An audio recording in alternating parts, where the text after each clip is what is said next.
We're calling this the CannaResearchBunker, and what it really means for Niagara College is we can continue to be a leader in cannabis research. While it has been legal since 2001 in Canada, it's been grown on a fairly small scale. Now it's being grown on a quite large scale starting around 2015, and with legalization in 2018.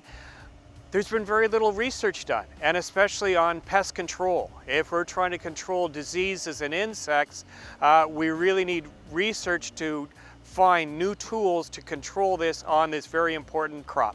I think this is an amazing opportunity for Niagara College. We can now partner, get some industry partners, do some actual research with cannabis.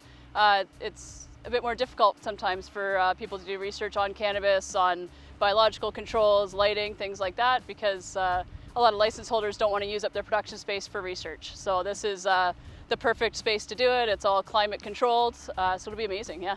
Our Niagara College students will really benefit by this space.